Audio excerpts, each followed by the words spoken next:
Last week, I was attending a youth conference in Sydney, and before that, a monk and nun conference, and before that, we had our global conference. This year, I've been conferenced out,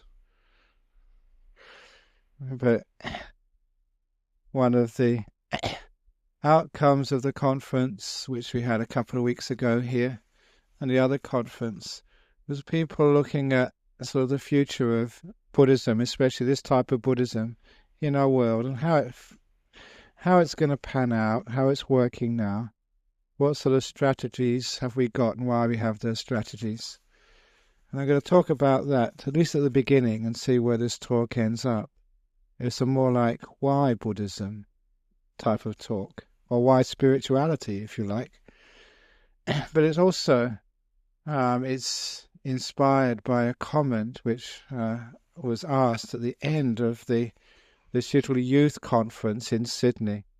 But first of all, that I must say that the conference which was held in Sydney was supposed to be a youth conference, but perhaps I learnt something. Perhaps the one thing which I got from that conference, when I looked at all the old people attending, was that the word youth has got a very, very plastic and rubber meaning in today's world. It wasn't youth at all, they're all old guys, many of them older than me.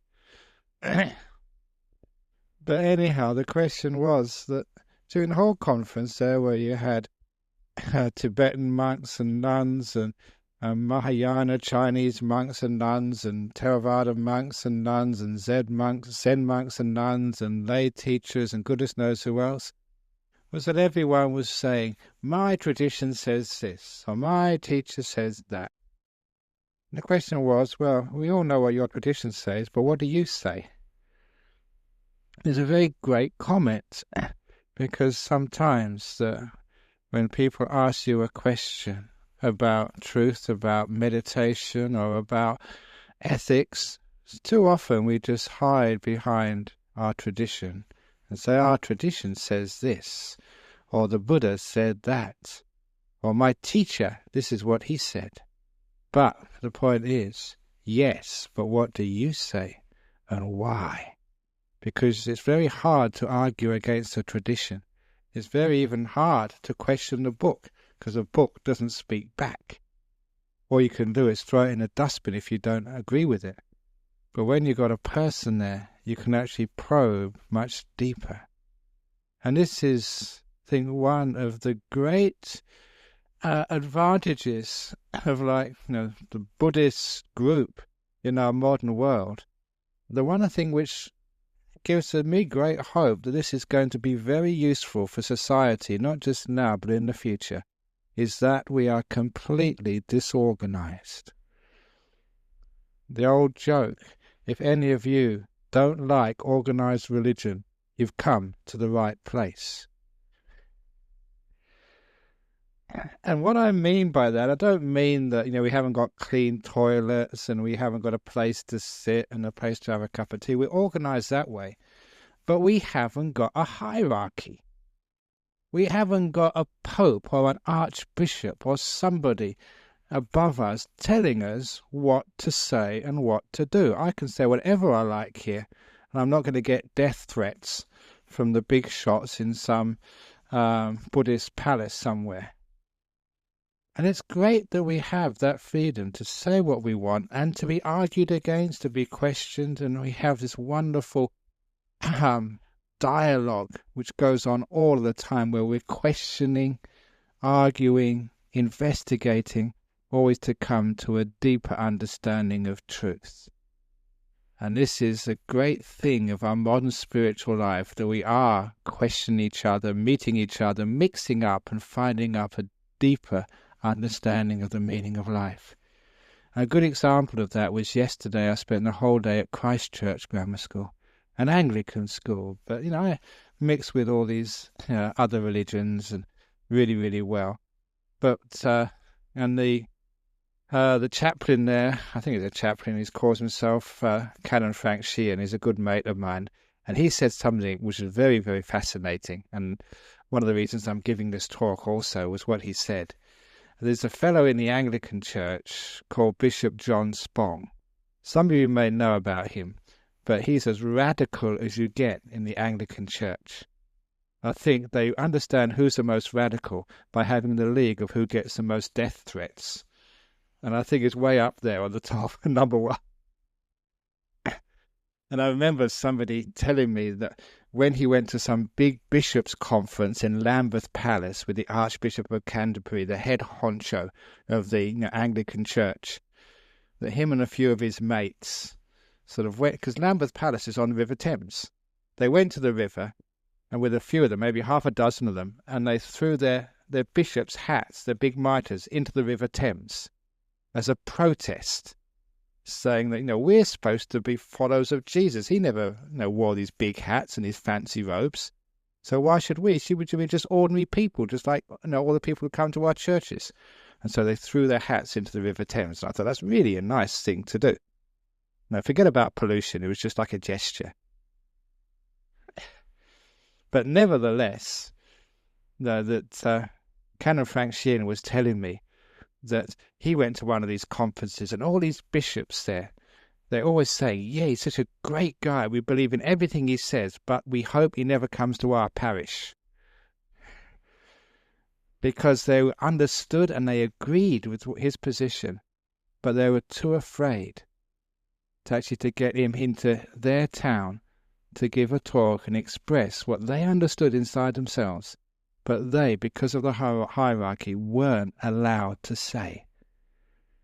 And that was something which you think, my goodness, there's a lack of freedom, a lack of ability to move forward when you can't express what your heart tells you is the truth of your religion.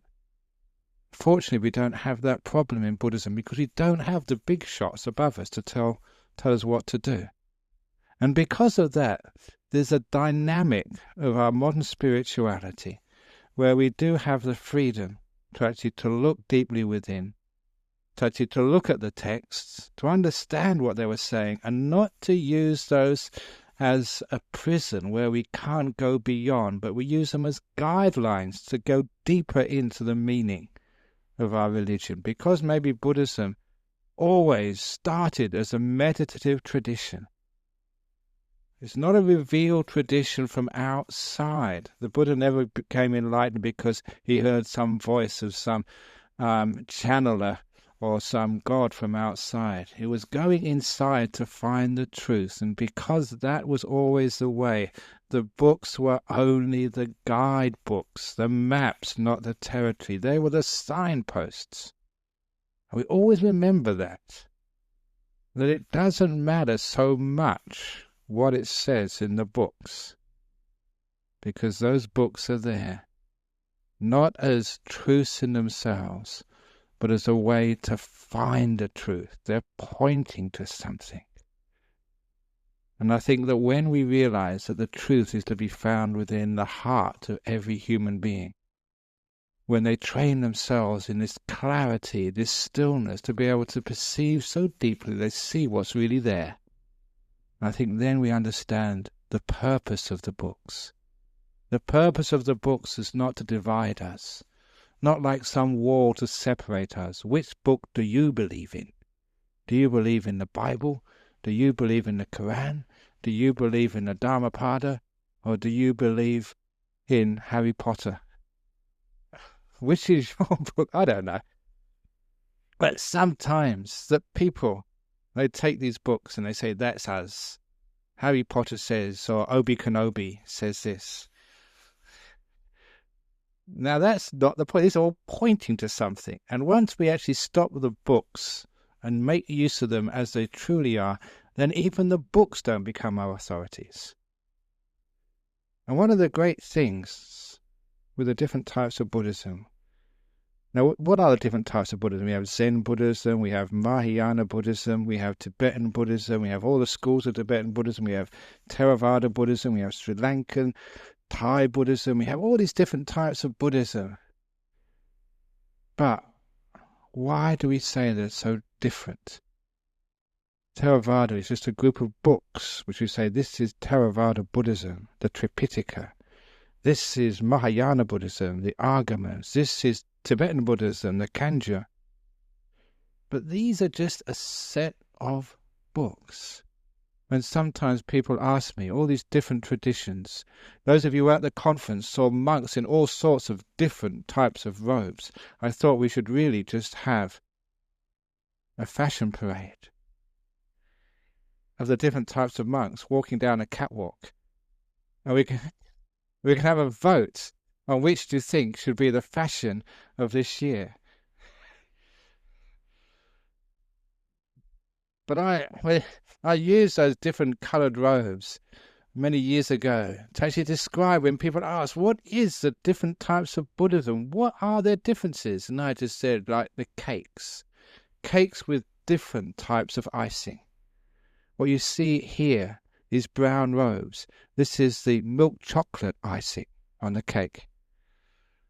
A couple of weeks ago, we had Sister Ajahn Wayama here. She's the dark chocolate icing. If you go and see a Tibetan monk like the Dalai Lama, he's a strawberry icing. And you may have seen some Zen monks in their grey robes. That's the vanilla with a bit of blackberry icing. But the different icings, if you go underneath that, you find the same type of cake. Some of the icings are very thick. They're thick with their traditions. If you go underneath their traditions, you always find the same type of cake. You know why?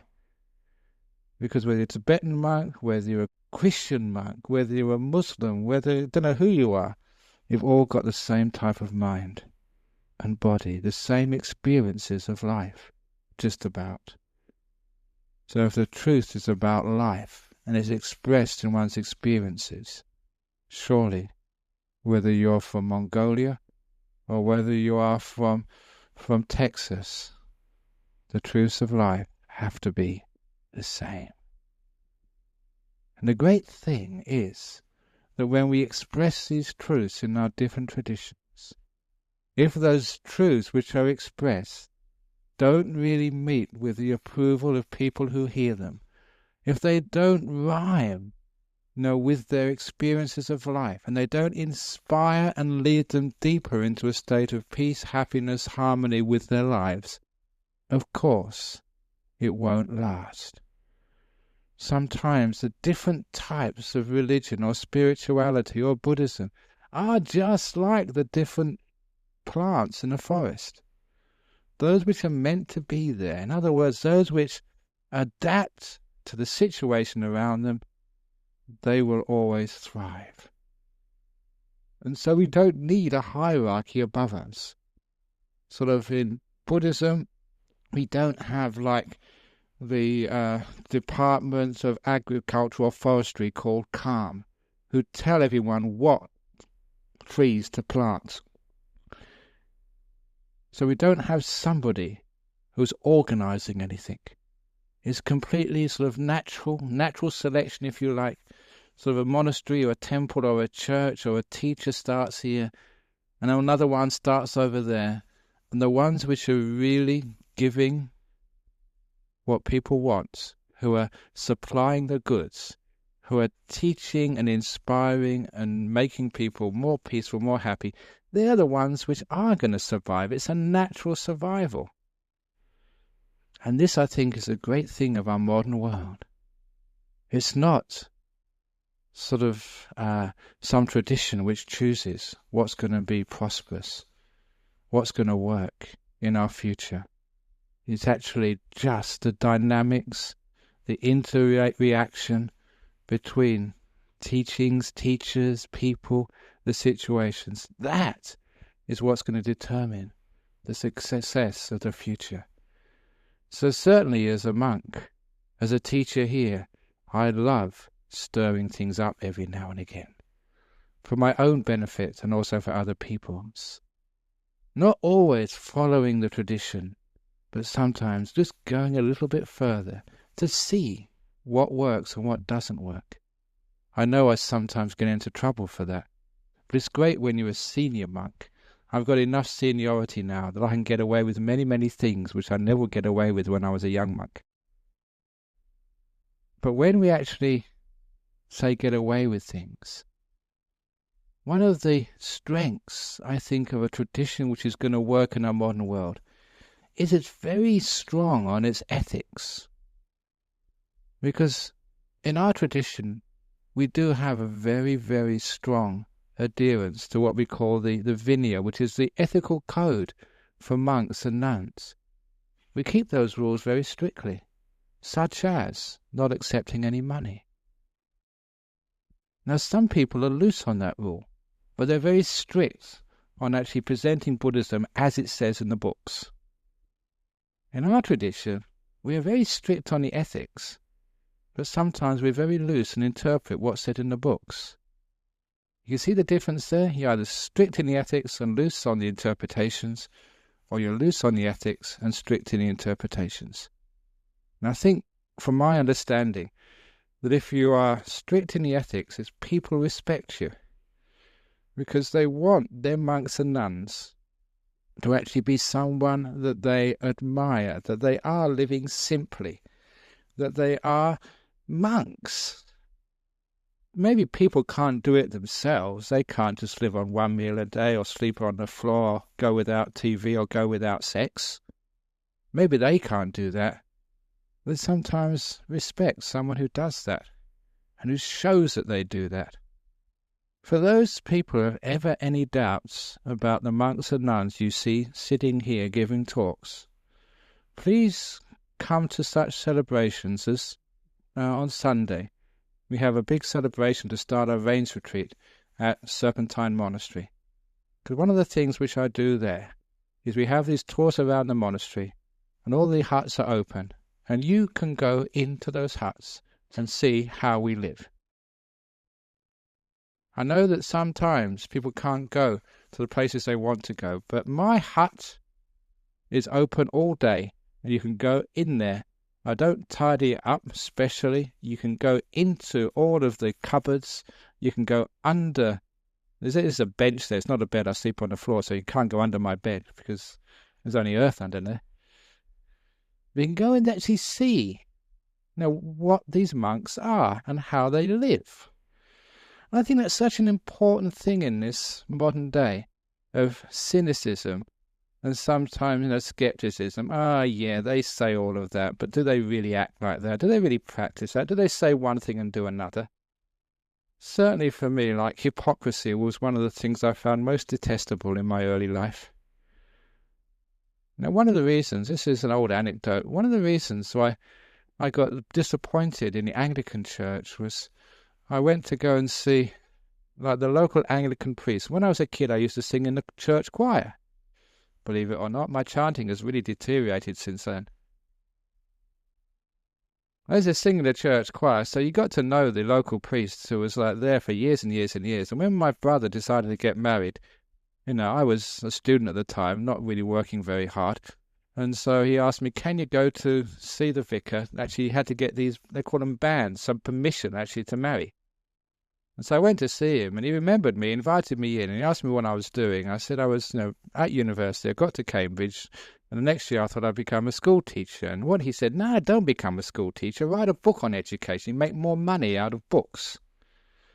And for the whole time I was there, he was talking about money, money, money. And that really sort of pissed me off, basically. I thought, he's a religious man. He shouldn't be interested in money things. He should be asking me, are you getting fulfillment in that career? Is that really making you content? Is that really what you want to do in life? And to me, the money, the worldly things, and religion were two separate entities. I wanted something I could really respect. And the ethics, I think, is important. If you're going to have a successful strain of religion, you have to have your leaders living a very, very high standard of ethics. Otherwise, just people really get upset. They say, why should we believe what these people do when they can't do it themselves? What they say, rather, when they can't really do it. I remember one of my friends, a monk in Malaysia, he was starting a monastery, and he wanted to train monks. And it really doesn't depend upon what tradition this is. It was Theravada tradition, but in Malaysia, people go to all monasteries, and they're very eclectic. And he did a survey. He asked people, what type of monks do you want us to produce? He got it from me that monasteries are monk factories. We take in the raw material, we churn them around for 5 years, and out the end spouts these teachers. Same as a nuns factory in Gijigana. Sister Wayama takes all these, young ladies, or middle-aged ladies, some old ladies as well, churns them around for a few years, and then at the end, the final product comes out for the world to teach. But what type of product would you like from our monk or nun factories? And it's a fascinating question. Do you want someone who gives inspiring talks? Or do you want someone who's this little meditator who sits in a cave up in Dhammasara Monastery for months on end, getting into these deep states of meditation? Do you want someone with psychic powers who can read minds and float through the air? When I was at Christchurch, so some of the classes I taught were only like grade 4s or 5s in their prep school. And they asked me, we do some meditation together? So you want to learn meditation? Yeah, we want to learn meditation. Okay, so I said, we'll just meditate for 5 minutes. So I led them in a meditation.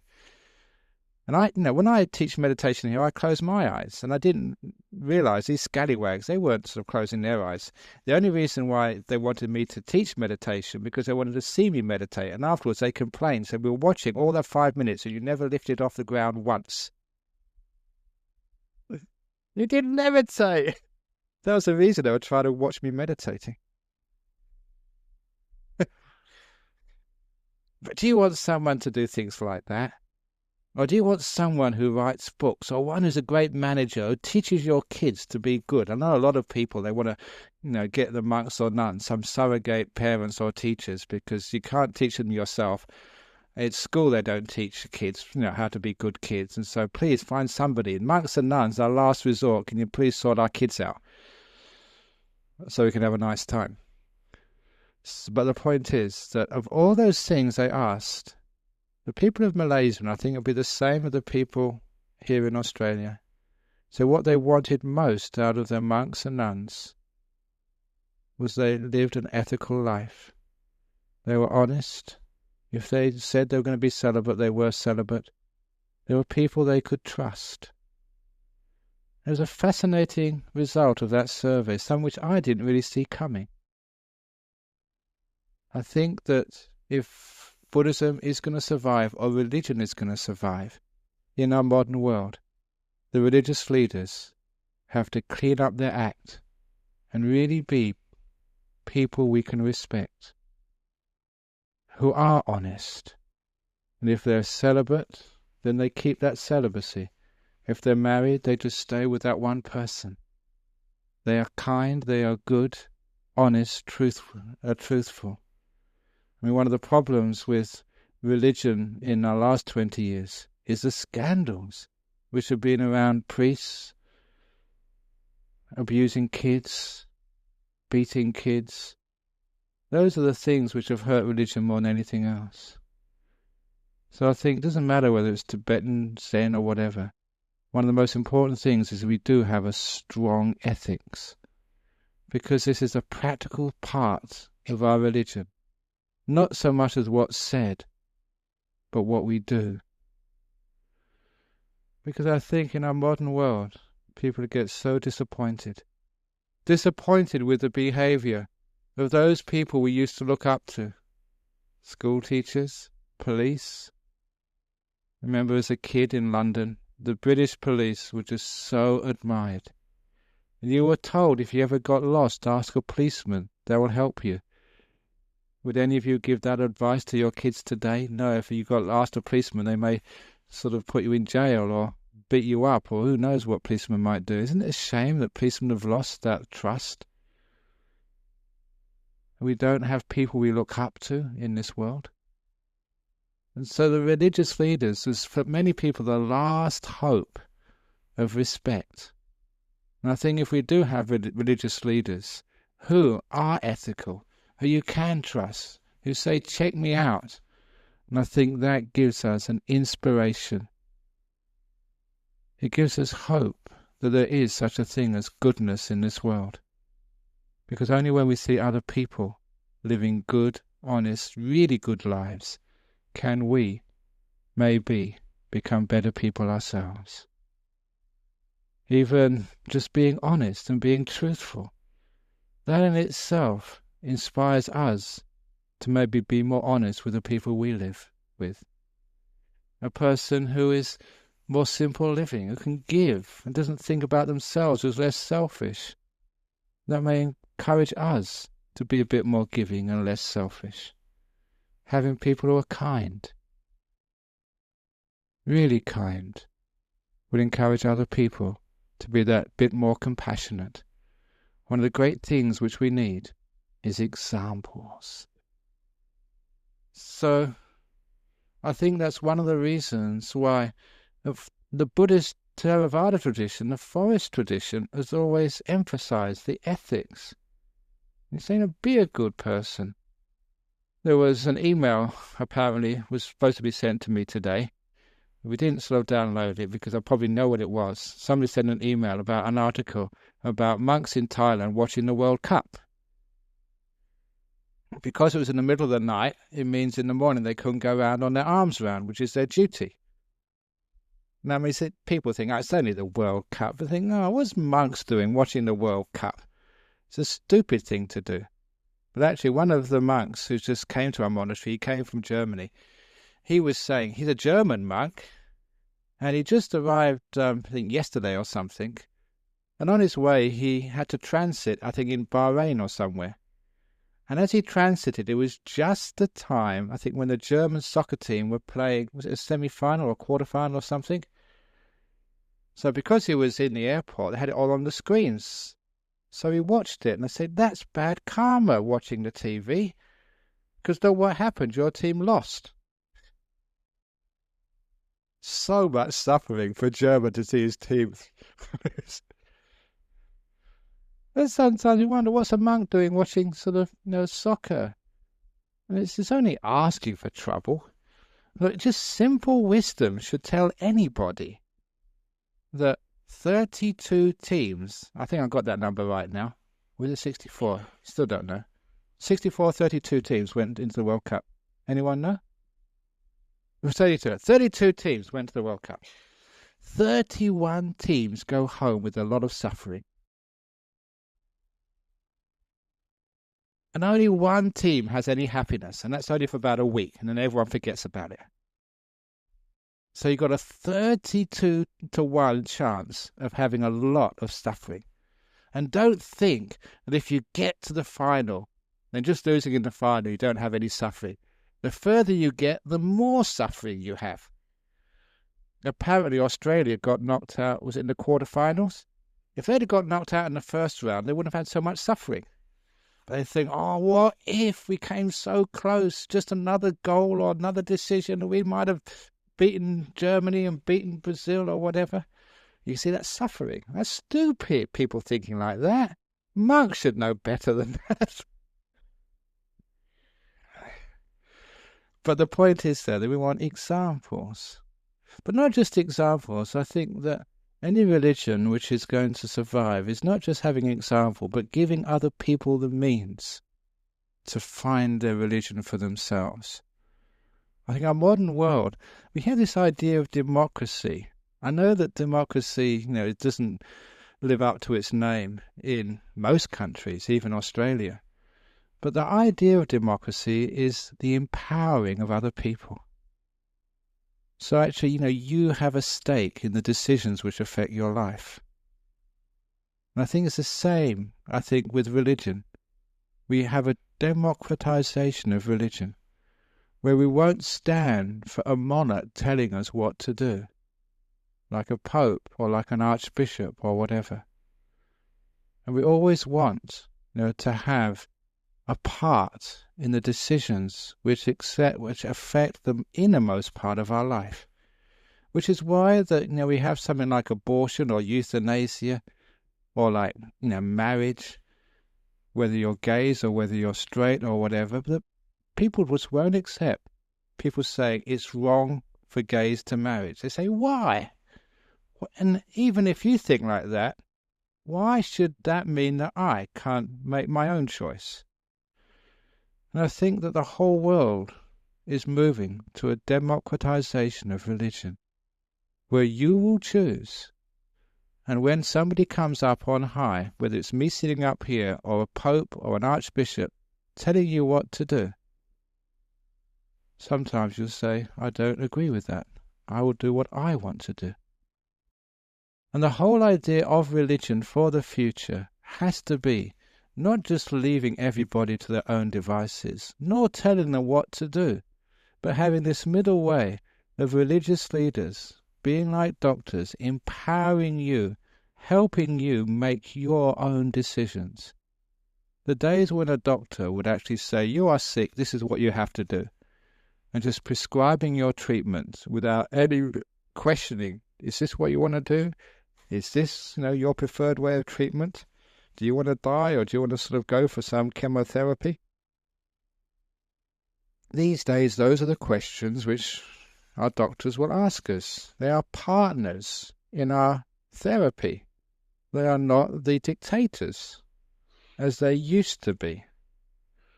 It's the same, I think, with religions, that no one, or you won't take it, that you will be told by other people, this is what you have to do.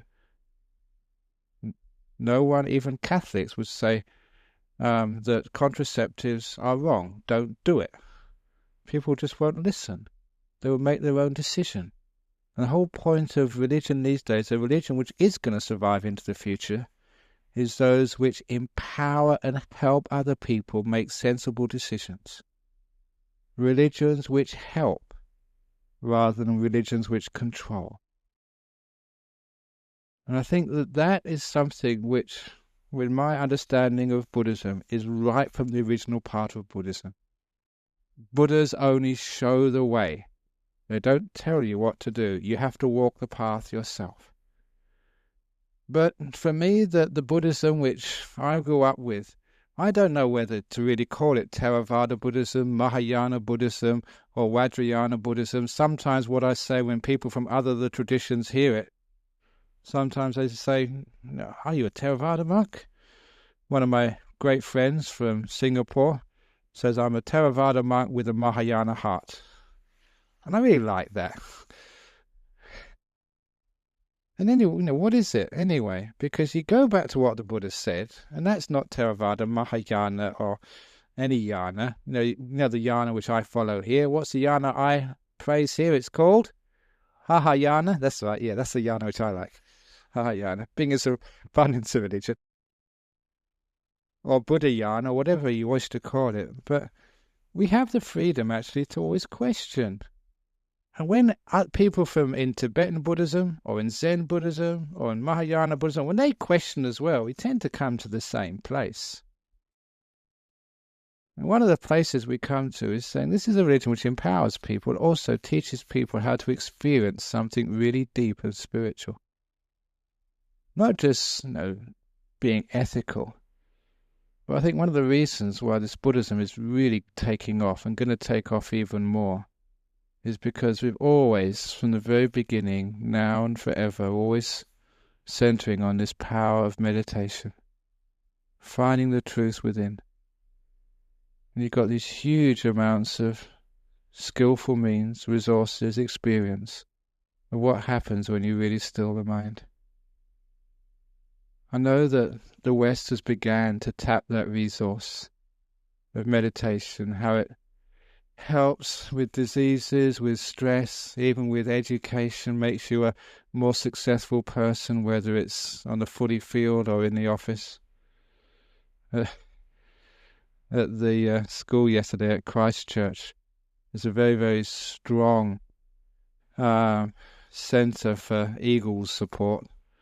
So to get the kids on side, I told them that many years ago, when I was on a radio program on, I don't know if it gets 6PR or 96 FM, it's the same studio, with Ben Cousins. And Ben Cousins, he used to be the captain of the West Coast Eagles. All the kids know this guy. He's a very famous footy player.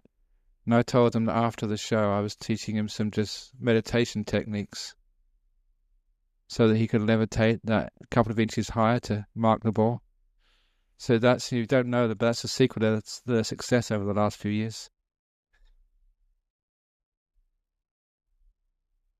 But meditation is not just to learn how to levitate.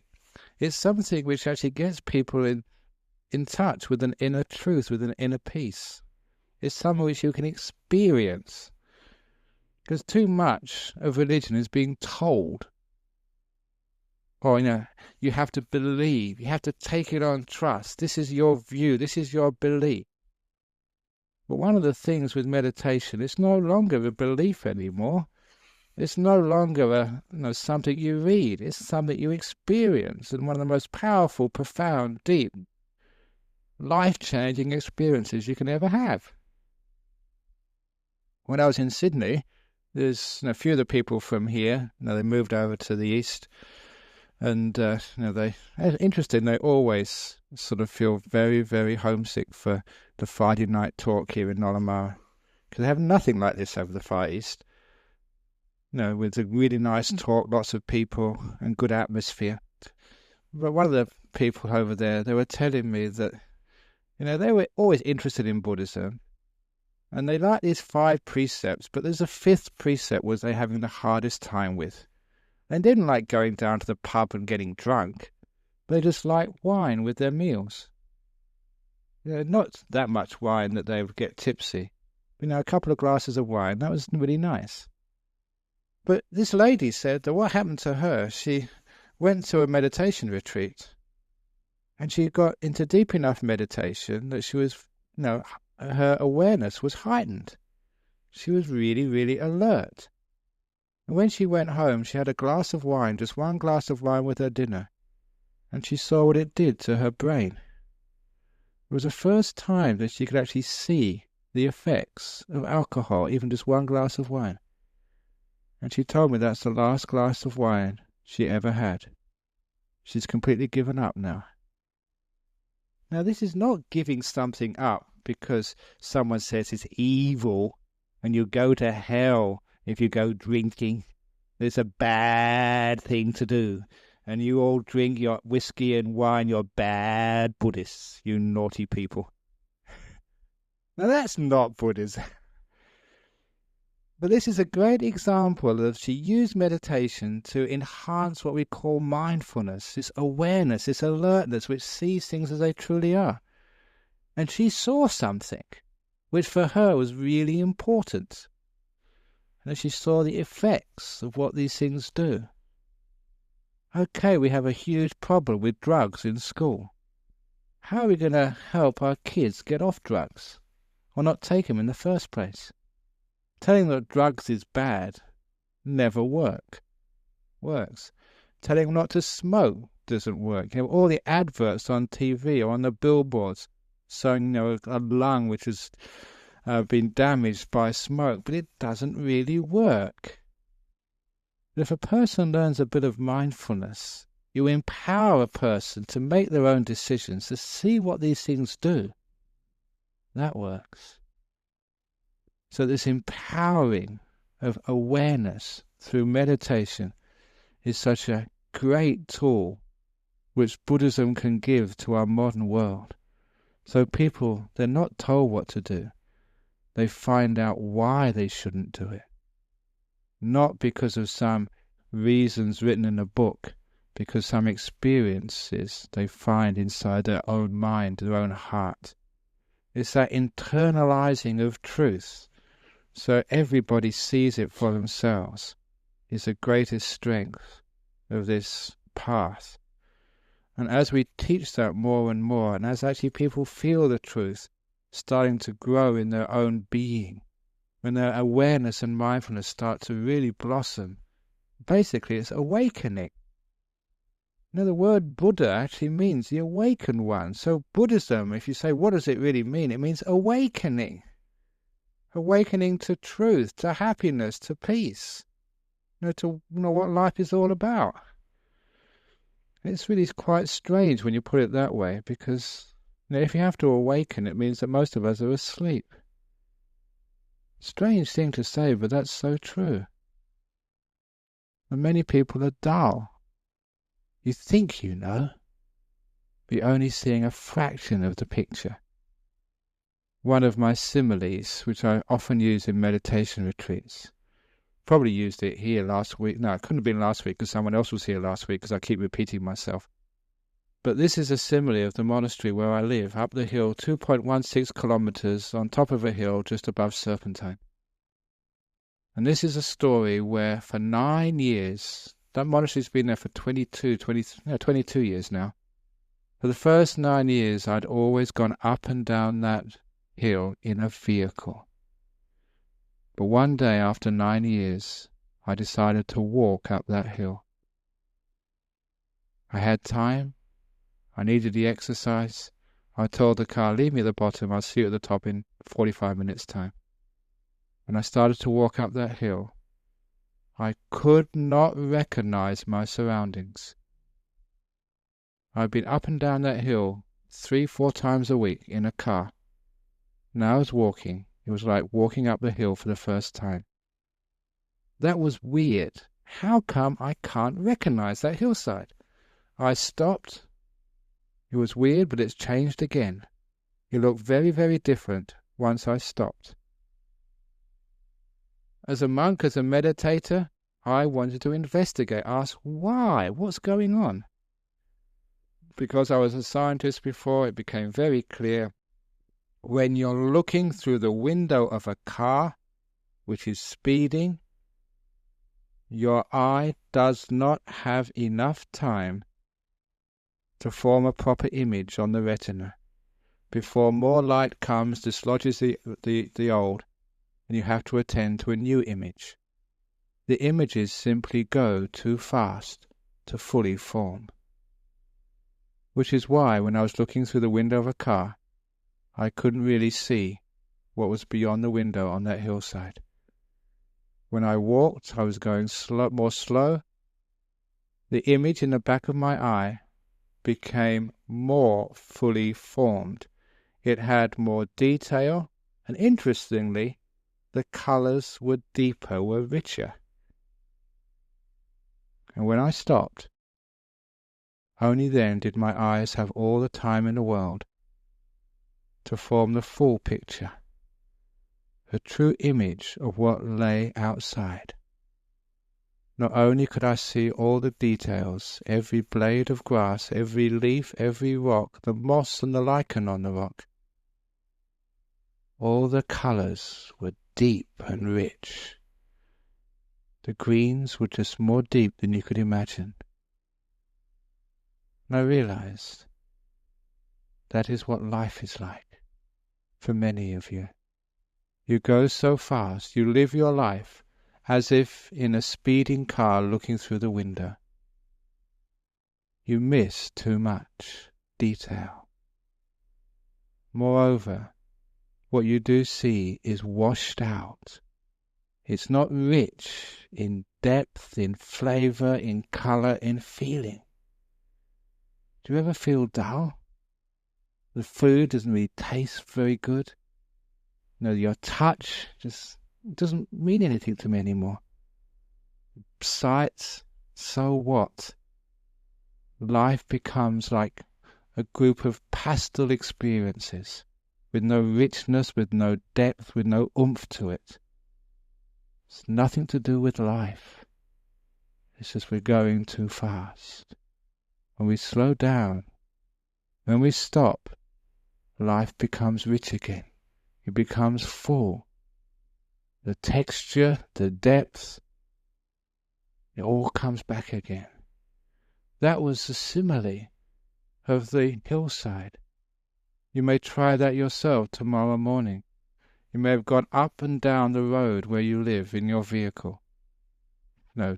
Twice a day, 3 times a day, for the year or 2 years you've lived there. Tomorrow morning, try walking up and down that road. Every now and again, stop. You'll be amazed how much you see, which you never expected was there. How do you get the meaning? From stillness, you get understanding and happiness. This great path of meditation opens up the world. You start to see what was there which you've missed. Now, this is the great power of not being told what's there, but being shown how to find out for yourself. And it's great what you see. Wisdom starts to blossom. You understand what peace is because you're there, you see it. And the most amazing part of this path of meditation of stillness is just the happiness, the beauty which you see. That old hillside, the old spindly, dry Australian bush suddenly has all its colour, and it's absolutely gorgeous, breathtakingly beautiful. Is your life breathtakingly beautiful?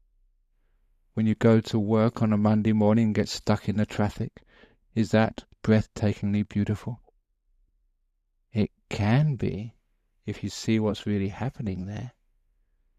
So what is actually occurring is you're also understanding where happiness lies, the joy of life. One of the questions I was asked yesterday, again and again by class after class at Christchurch, was, do monks have sex? And if not, why not? I really admire kids who have the guts to ask what they're really thinking.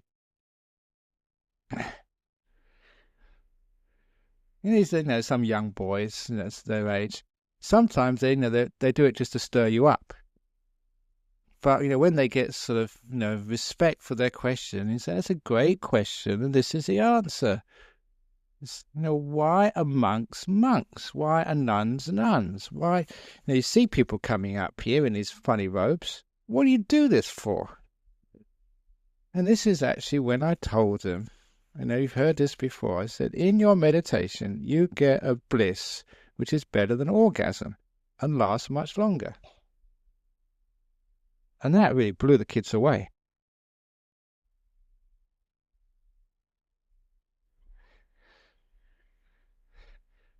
And you don't make this up. That's true. Now that is something which will send Buddhism for years and years and years into the future and get people really interested. Because what in our modern world, sex and pleasure, apparently it's on the TV every few minutes, on the movies. I know that, on that picture which was printed in the Sunday Times and in our last newsletter with me putting my hands up like this. You know that picture? What actually happened there? That I think I was talking to someone who was doing visual arts or something, and they were doing documentaries, and I gave them this idea, which something I'd really want someone to do somewhere in the world, was that when I was a young monk, the first year in Thailand, I saw in one of the Thai newspapers a cartoon series, and the cartoon series was called Super Monk. And Super Monk would be, this monk who could have all these psychic powers. When the train was about to sort of, run over this poor lady tied to the tracks, Super Monk will get there just in time, and with his psychic powers, stop the train, release the lady, find the terrible people who did this, but he wouldn't have any revenge. He'd get these people who did this terrible crime, teach them some Buddhism, teach them how to meditate or whatever, and they become good people after that. So no violence, not like sort of these martial arts people who sort of kill people every few seconds in the movies. Absolutely non-violence. And I thought, what a great movie that would be. Apparently, I've seen in the newspapers that Superman, is it 2, 3, or 4, or 5 or something? Superman Returns. Thank you. The kids always know what's going on. Why can't we have Super Monk Returns? That's the first episode. Of course, episode 2 will be Super Nun. And that's actually what I was saying. No, Super Monk. And that's actually, they got the picture of me then. I'll just put my hands up. But then I was talking about this, I think yesterday, and they said, no, no movie theatre or no movie company would ever do that because there's no sex, no violence. It's true, isn't it? Because most things, they have to have sex and violence because that's what people want. But if we have something better than sex, and that makes it interesting, yeah, maybe we go for that. So shouldn't religion give you a happiness, a really deep sense of peace, which is so valuable that people will want to come? They want to learn more, and it becomes important to them. Spirituality will only grow if people think it's valuable in their lives. Not just to give them harmony so they can live with their partners and find some meaning in their career, but also to give them something which is very deep. You'll be with your partner for many, many years. Eventually you'll part with them. Either she will die first or you will die first, or something else happens.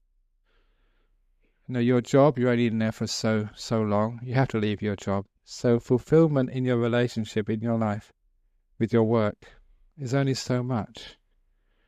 What people will always ask is a fulfillment which will be there forever. When their children leave home and say, bye-bye mummy, bye-bye daddy, I've got my own family now. Or, when you get very old and you can't go to work anymore. You want a deeper fulfillment.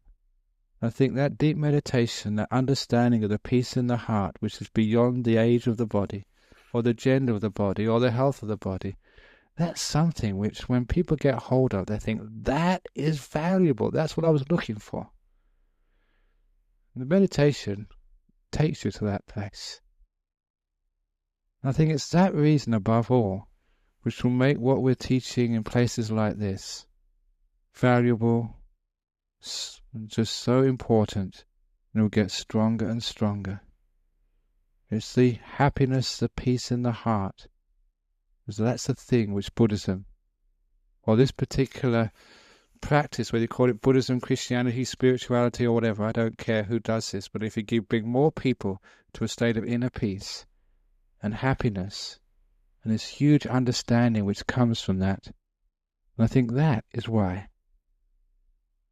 this type of path, spirituality, is bound to sort of grow and get bigger and bigger and bigger.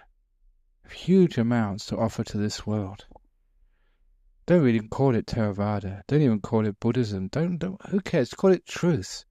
But a truth which is to be found in everybody's heart, through the stilling of the mind, through the deep inner peace.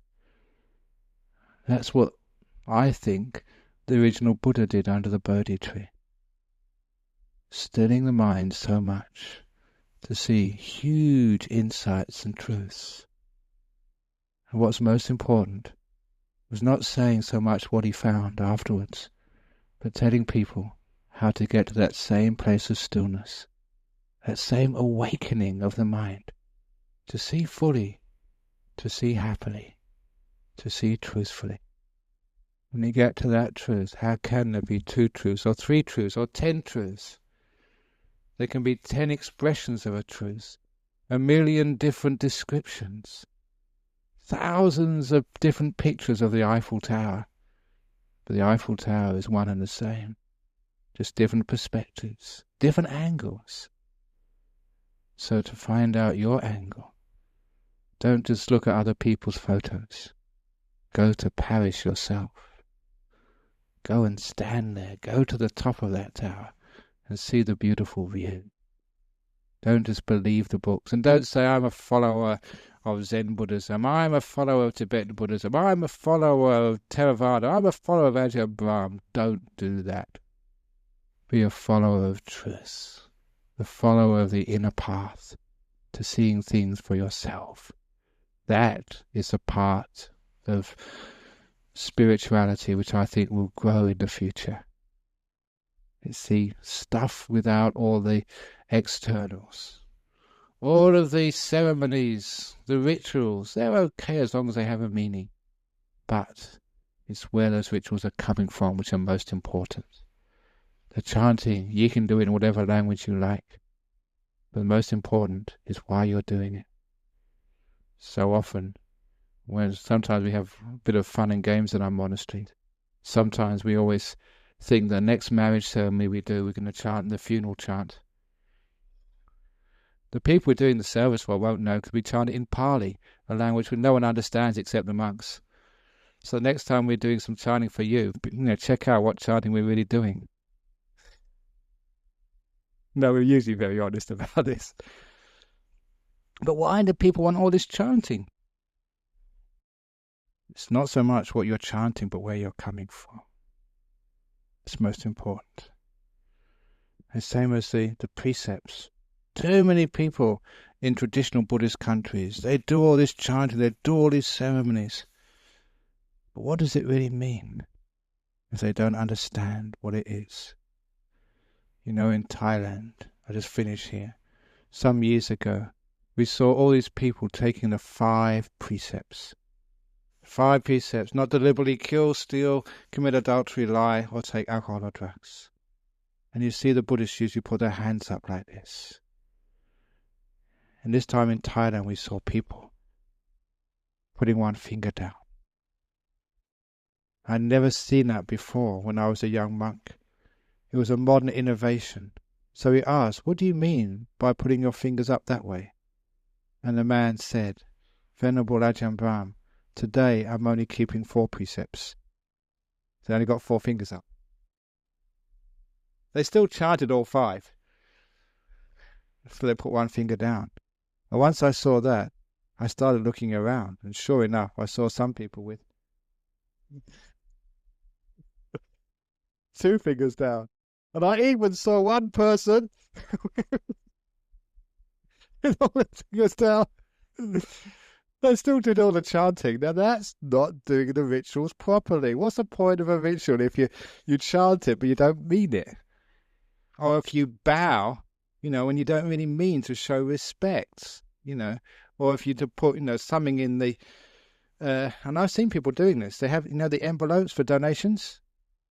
They write on there $1,000, put it in the box. There's nothing in it. What a crazy thing to do. Or they put Monopoly money in it. I don't know what we've had in here in the past. But if you don't mean to do it, then don't do it. So it has to come from the heart. So all the rituals, sometimes in our tradition we try and have as least rituals as possible, unless they're really meaningful. Those of you who've gone to our funeral services, we just try and give a lot of talking to make it meaningful. Marriage is the same. Whatever ritual we have, we try and make sure we have an explanation so you know what's going on. And then the rituals become meaningful. So whatever temple, church you go to, please understand what the rituals are. Many of them, they started off because they were very important and they worked. Sometimes we forgot the meaning. If you find out the meaning, then you're really sweet. Okay, I've gone over time now. It's 2 minutes past 9. So today's was a little talk on the future of Buddhism, but giving the meaning of what we do here and why we do it. And hopefully to understanding on what we're about, what you're doing here, and how you can actually go to a deeper sense of peace, happiness, wisdom, and understanding, which is what this place is all about. Thank you. Okay, any questions anybody has? Comments or criticisms? I really like criticisms to make me think deeper. Any questions or comments? Criticisms, complaints? Yes. Great, thank you.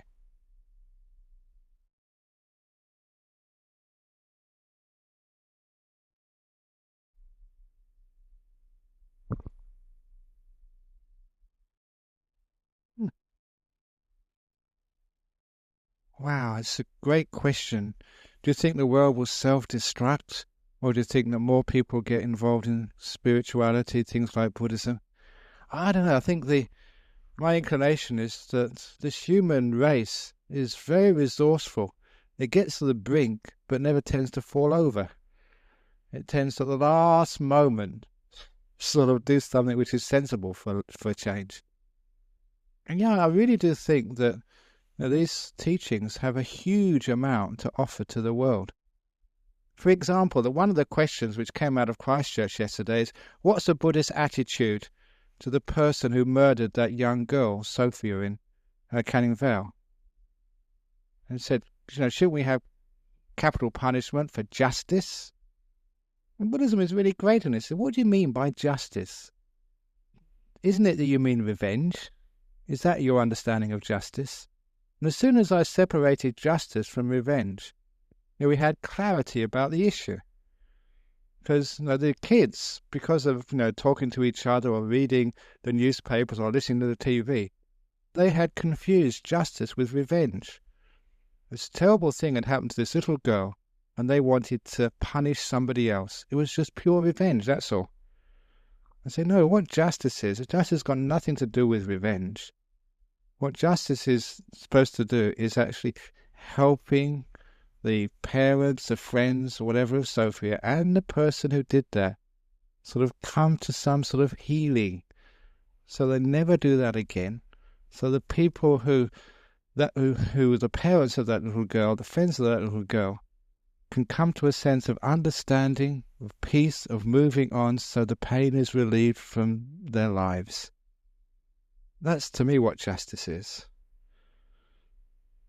A crime is like a cancer, or like some other terrible disease. Somehow we've got to make sure that no one else catches that disease. The situation where that disease started never happens again, and everyone gets healed so they can actually move on in life. And I think Buddhism was very strong on, not an eye for an eye, a tooth for a tooth. Well, that's what Christianity is supposed to say that as well. If they hit you on the right cheek, let them slap you on the left cheek. If they steal your shirt, give them your jacket or something, give them your trousers. Maybe not your trousers, that's not maybe a good idea. But something like that, you know what it is. So I think those type of teachings are very powerful and actually solve a lot of wars. Every time I open a newspaper, there's always something going on in Palestine and Israel. Just revenge against revenge against revenge. And sometimes I think, can't somebody see that? That's never going to have any possibility of peace or quality of life for anybody. Or whether it's, Iraq or Afghanistan or Africa. My goodness, when are we going to stop all this revenge stuff? Until we do, there'll never be any peace. And Buddhism has been so consistently strong on that ever since it started. Hatred never ceases by hatred, it only ceases through forgiveness. That's just an obvious law. Has that happened to you? Someone has hurt you? They've mistreated you? They've cheated? If you have revenge, you hate them back. Does that really help? Does that really solve the problem ever? My experience of life, and I think 99% of other people's, it doesn't help. Maybe give you a quick fix solution until the other person gets strong enough to beat you up later on, to cheat you back. It's an old story. I'll just quickly say it. The two soldiers, they were Australians in the Second World War. Both of them had been captured in the Malayan Peninsula and put in these prisoner of war camps by the Japanese. Beaten, tortured, made to work so hard and hardly fed at all. When they met at a reunion, one said to the other, "Have you forgiven those Japanese for what they did to us and our mates during the Second World War?" His friend said, "Never. How can you ever forgive what they did, how they treated us, and how they killed and tortured our friends? I can never forgive them." "What about you?" He said, "I forgave them years ago. You, my friend, are still in the POW camp being tortured." Do you understand the meaning of that? Until you forgive and move on, you're being tortured. It's always been the Buddhist way. Why torture yourself by wanting revenge and wanting to hurt back? Why create more violence in this world? Isn't there enough violence already? So obviously, I said, whoever did that obviously needs to be secured from society. Can't release. You can't just say, oh, let's forgive. You can just go and do whatever you did before. There's a problem there which needs to be solved. Whether it's through therapy or whatever. Trying to get that person who killed that little girl never to do that again. Understand why. Solve the problem. And number 2, just finding a way of healing the pain of those parents and friends. Whatever strategies should always be forward-looking, not backward. That's what I said anyway. And I think those strategies are incredibly powerful to stop wars, to heal the past, and to move forward. I don't know what you think, but that's what I say. Anyway, did that answer your question, or was it another sermon I gave? Anyway, thanks anyway for asking it. Okay, I think we should maybe pack up now. So you got any announcements, Mr. Petty? Yes, Ajahn Brahm, and thank you very much for that talk. I just hope you do realise that now that you've questioned the fallibility of Obi-Wan Kenobi, you'll be getting death threats from Jedi fundamentalists. And if you do get any death threats written in crayon, you'll realise the danger of criticising the holy book, Harry Potter. But it was a very good talk. Okay, announcements, which is what I'm supposed to be doing.